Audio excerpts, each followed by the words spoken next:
नमस्कार दोस्तों, अभिवादन स्वीकार करिए अपने बेटे छोटे भाई शुभचिंतक का। मैं संजय सिंह राणा, राष्ट्रीय अध्यक्ष भारतीय सर्वधर्म पार्टी, आज आपके बीच पुनः उपस्थित हुआ और आज हम बात करेंगे दोस्तों, आखिर क्यों हम पिछले 12 वर्षों से मुफ्त शिक्षा, मुफ्त चिकित्सा, मुफ्त न्याय और रोजगार गारंटी के लिए लड़ रहे हैं, किसी प्रकार का समझौता नहीं कर रहे हैं। अपनी हैसियत न होते हुए भी भ्रष्ट प्रशासन के खिलाफ, भ्रष्ट सरकार के खिलाफ, सरकार के आंखों पर पड़ी पट्टी खोलने के लिए दिन रात एक किए हुए हैं। क्यों आपसे बार बार हम अनुग्रह करते हैं, विनती करते हैं, प्रार्थना करते हैं कि आप मुफ्त शिक्षा, मुफ्त चिकित्सा, मुफ्त न्याय और रोजगार गारंटी के मुद्दे पर हमारा साथ दें। हिंदू, मुसलमान, सिख, ईसाई के नाम पर, ब्राह्मण, क्षत्रिय, वैश्य, शूद्र के नाम पर आप सरकारें चुनना बंद करें, क्योंकि यह आपके बच्चों के भविष्य के पतन का कारण है। आपके बच्चों के भविष्य के मार्ग की सबसे बड़ी रुकावट है, क्योंकि देश वही तरक्की कर सकता है। शिक्षा ही एक मात्र मार्ग है जिस पर चल करके हम भारत को विश्व गुरु बना सकते हैं, अपने बच्चों के भविष्य को संवार सकते हैं। हमारे बच्चे आगे चल करके भारत को नई बुलंदियों पर ले जा सकते हैं।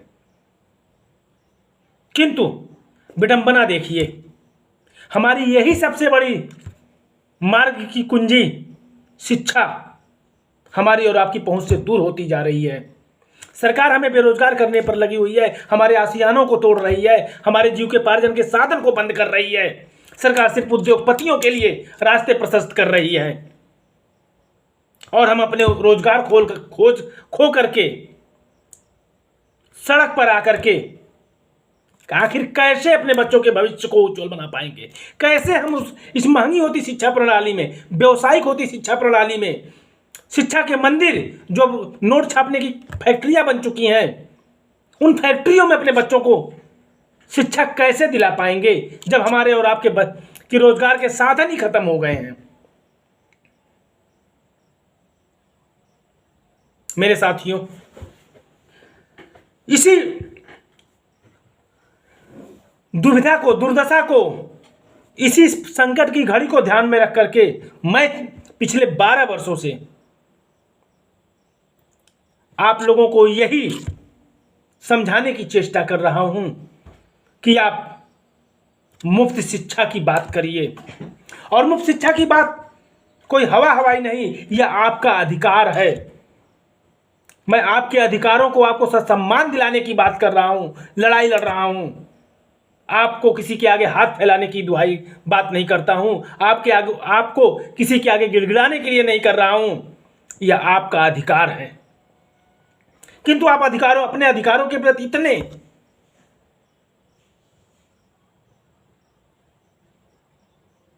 शांत हैं, इतने चुप हैं, इतने अनभिज्ञ हैं कि आप उसके लिए पहल तक करना नहीं चाहते हैं। और नतीजा आप देख रहे हैं, जब हमारे और आपके बच्चे इन नोट छापने की फैक्ट्रियों में शिक्षा ग्रहण करने के लिए जा रहे हैं, ऊंची ऊंची बिल्डिंगें बना करके दिखाया जाता है कि हमारे यहाँ अच्छी गुणवत्तापूर्ण शिक्षा मिल रही है, और उन बिल्डिंगों को देख करके हम उनकी तरफ आकर्षित होते हैं कि हमारा समाज भला क्या कहेगा अगर हम अपने बच्चों को प्राइमरी स्कूल में भेज रहे हैं। तो प्राइमरी स्कूल में ना भेजना हमारी आपकी मजबूरी है, क्योंकि वहाँ शिक्षा का स्तर इतना खराब है कि वहाँ के अध्यापक खुद, वहाँ के शिक्षक खुद, जो शिक्षा के नाम पर 80,000 90,000 रुपये सरकार से ले रहे हैं,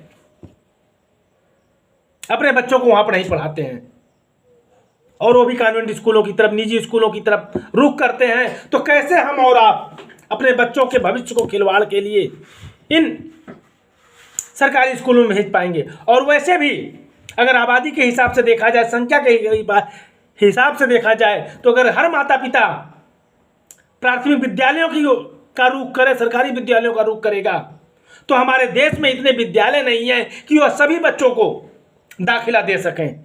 इसीलिए 70% के लगभग बच्चे निजी शिक्षण संस्थानों का रुख करते हैं, जो कि हमारी मजबूरी है। माता पिता न चाहते हुए भी उन्हें प्राइवेट स्कूलों में भेजते हैं और वहां जाकर के जब आए दिन फीस को लेकर के, फंक्शन को लेकर के, बिल्डिंग कंस्ट्रक्शन को लेकर के, ट्यूशन फीस को लेकर के जोड़ करके फीस इतनी बड़ी बना दी जाती है कि 1-2 महीना तो किसी प्रकार हम झेलते हैं, लेकिन फिर उसके बाद अपनी आर्थिक समस्याओं के कारण हमारे बच्चों को स्कूलों में प्रताड़ित किया जाता है। जैसा कि आपने देखा अभी गोमती नगर के सिद्धांत पब्लिक स्कूल में कल का ही मामला है, किस प्रकार 60 से 70 बच्चों को स्कूल से बाहर निकाल दिया गया। प्रिंसिपल का कहना था कि 4 महीनों से इन बच्चों ने फीस नहीं जमा की है, 3-3, 4-4 महीनों से। तो मेरे दोस्तों, मैं मानता हूं आपका स्कूल प्राइवेट है और बच्चों के माता पिता अपनी किन्हीं परेशानियों के कारण फीस जमा करने में असमर्थ हुए हैं। इस बात को मैं स्वीकार करता हूं, लेकिन इसका मायने यह नहीं रखता, इसका मतलब यह नहीं होता कि आप बच्चों के साथ दुर्व्यवहार करें, उन्हें क्लास से बाहर निकाल दें। और ये कोई पहली घटना नहीं है, ऐसी हजारों घटनाएं हमारे देश की बात ही छोड़िए, हमारे प्रदेश में रोजाना घटित होती हैं। अभी कुछ दिन पहले आपने लखीमपुर की घटना देखी होगी कि एक विद्यालय ने कैसे बच्चे का सिर मुड़वा करके फीस न जमा करने पर घुमा दिया था। ऐसी हैवानियत बर्दाश्त नहीं की जा सकती। क्यों नहीं की जा सकती? क्योंकि हमारा संवैधानिक अधिकार है, हमारा फंडामेंटल राइट्स है। सन 2002 में आर्टिकल 21A के तहत हमारे भारत के संविधान ने हिंदुस्तान के हर उस बच्चे को जिसने 6 वर्ष की उम्र पूरी कर ली, 6 वर्ष की उम्र से लेकर के 14 वर्ष तक की उम्र के बीच में है, उसे अनिवार्य गुणवत्तापरक शिक्षा प्रदान करना सरकार का दायित्व है। मैं इन प्राइवेट स्कूलों की बात नहीं कर रहा हूं। हमारे सरकार को यह सोचना चाहिए कि अगर हमारे बच्चों को अच्छी शिक्षा, उनका अधिकार कैसे मिले। अगर इन बच्चों के साथ ये शिक्षा माफिया, ये निजी विद्यालय इस तरह का दुर्व्यवहार करते हैं, इस तरह की अमर्यादित कृत्य करते हैं, तो सरकार को इस पर सख्त से सख्त कदम उठाना चाहिए, क्योंकि हमारे फंडामेंटल राइट्स का अधिकार है। ऐसा मैं इसलिए कह रहा हूं क्योंकि यही स्कूल, यही चिकित्सालय, आप चले जाइए किसी स्कूल परिसर में चले जाइए, किसी चिकित्सालय में चले जाइए, बड़े बड़े अक्षरों में बोर्ड लगा होगा पुलिस के कलर में, आधा नीला आधा लाल, कि इस परिसर में किसी प्रकार का अभद्र व्यवहार करना, तोड़ फोड़ करना, स्टाफ के साथ बदतमीजी करना फलाधारा के अंतर्गत गैरकानूनी अपराध है। ऐसा करने पर पाए जाने पर 2 साल का कारावास और जुर्माना दोनों हो सकता है। तो मेरे साथियों, जब वो अपने अधिकार के लिए इतनी बड़ी तख्ती लगा सकते हैं, तब तो जो हमारा मौलिक अधिकार है, हमारा फंडामेंटल राइट्स है कि हमारे 6 वर्ष से लेकर के 14 वर्ष तक के बच्चे भारत में कहीं भी अच्छी गुणवत्तापरक शिक्षा प्राप्त कर सकते हैं, सिर्फ सरकारी विद्यालयों की नहीं। और यह सरकार का काम है। मैं यहाँ स्कूलों को टारगेट नहीं कर रहा हूं, मैं सरकार को टारगेट कर रहा हूं। यह सरकार का कार्य है कि कैसे उन बच्चों को, उन स्कूलों की क्षतिपूर्ति सरकार द्वारा की जाती है, क्योंकि मानवाधिकार वो अधिकार है जिसका हनन नहीं किया जा सकता है।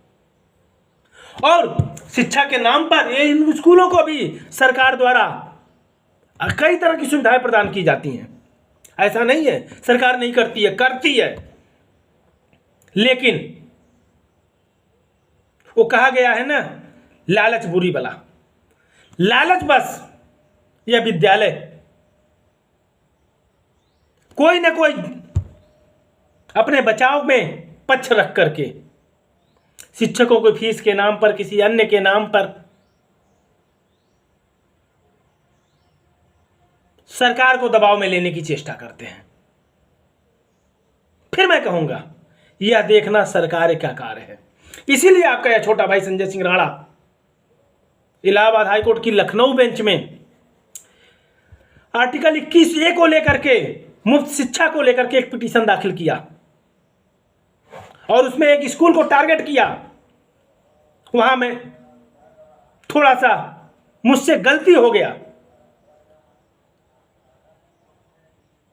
जिसके कारण इलाहाबाद हाई कोर्ट के लखनऊ बेंच ने हमारे उस 581/2024 PIL संख्या 581/2024 को PIL न मानते हुए इसमें इंडिविजुअल इंटरेस्ट को लेकर के टिप्पणी की कि इसमें आपका इंडिविजुअल इंटरेस्ट है और किसी प्राइवेट स्कूल के खिलाफ आप अकेले PIL दाखिल नहीं कर सकते हैं मुफ्त शिक्षा को लेकर के, कि किसी बच्चे की शिक्षा को, यानी किसी बच्चे की शिक्षा को स्कूल द्वारा बाधित किया जाता है। ऐसे में उसी PIL को अगर रिकॉल कराना है तो उसमें हमें 10 से 20 लोगों की आवश्यकता थी। मैं पिछले 4 महीनों से लोगों से प्रार्थना कर रहा हूं कि आप आए हमारे उस PIL में अपने हस्ताक्षर करके फिर से उसे रिकॉल करें, तब वो PIL के रूप में इलाहाबाद हाईकोर्ट उसे सुनेगा और ये हमारे लिए बहुत बड़ी उपलब्धि होगी कि हमारे PIL को इलाहाबाद हाईकोर्ट द्वारा सुना गया, और उसके द्वारा जब सुना जाएगा तो वह पाएगा कि हाँ, यह स्कूल जो तर्क देते हैं या जो सरकार तर्क दे रही है वह सरासर हमारे अधिकारों का हनन है। स्कूल तर्क देते हैं कि आर्टिकल 21A के तहत अगर आपको शिक्षा चाहिए तो आप सरकारी विद्यालयों का रुख करें, सरकारी विद्यालय संचालित हैं, और सरकार भी यही कहती है कि हम आर्टिकल 21A के तहत सरकारी विद्यालयों में मुफ्त शिक्षा की व्यवस्था किए हुए हैं। लेकिन हम सरकार से यही पूछना चाहते हैं कि वह आपके द्वारा प्राथमिक विद्यालयों में दी जा रही शिक्षा क्यों गुणवत्तापरक नहीं है, और गुणवत्तापरक नहीं है, गुणवत्तापरक है तो फिर उस प्राथमिक विद्यालयों के शिक्षकों के बच्चे उस विद्यालय में क्यों नहीं पढ़ते हैं। दूसरी चीज, अगर प्रदेश के समस्त बच्चे सरकारी स्कूलों का रुख करते हैं तो क्या आपके यहाँ इतने सरकारी स्कूलों की संख्या है कि प्रदेश के सभी बच्चे आपके विद्यालय में एडमिशन ले सके? कदापि नहीं मेरे दोस्तों, कदापि नहीं। कहीं से भी हमारे आर्टिकल 21 में यह नहीं लिखा है, कहीं से भी हमारे आर्टिकल 21 में यह नहीं लिखा है कि सिर्फ सरकारी स्कूलों में ही आर्टिकल 21A के तहत 6 वर्ष के लेकर के 14 वर्ष तक के बच्चों को अनिवार्य और मुफ्त शिक्षा दी जाएगी। कहीं से भी यह नहीं लिखा है। सिर्फ इतना, हिंदुस्तान का हर वह बच्चा, भारतवर्ष का हर वह बच्चा जिसने 6 वर्ष की उम्र पूरी कर ली है और 14 वर्ष की उम्र के बीच है, अर्थात पहली से लेकर के 8वीं तक की कक्षा में है, तो उसे गुणवत्तापरक मुफ्त शिक्षा मिलनी चाहिए। तो मेरे साथियों, सोचना आपको है। PIL 581/2024 को रिकॉल करा करके इन व्यावसायिक शिक्षा पर प्रतिबंध लगाना है, या फिर ऐसे ही इन स्कूलों को खुली छूट की मनमानी देनी है, या आपका अपना विवेक है, या आपका अपना निर्णय है। हमारा कार्य आपको जागरूक करना, क्योंकि मैंने इसका बीड़ा उठाया है, मैंने मुफ्त शिक्षा का अलग जगाने का बीड़ा उठाया है, तो उसके लिए मैं अपने कर्तव्यों का पालन करता रहूंगा, चाहे अन्य कोई कुछ भी सोचे। सरकार को मैं आईना दिखाने का कार्य करता रहूंगा और मुफ्त शिक्षा की अलग जगाने के लिए एड़ी से चोटी का जोर लगा दूंगा। यह मेरा आपसे वादा है। जय हिंद, जय भारत।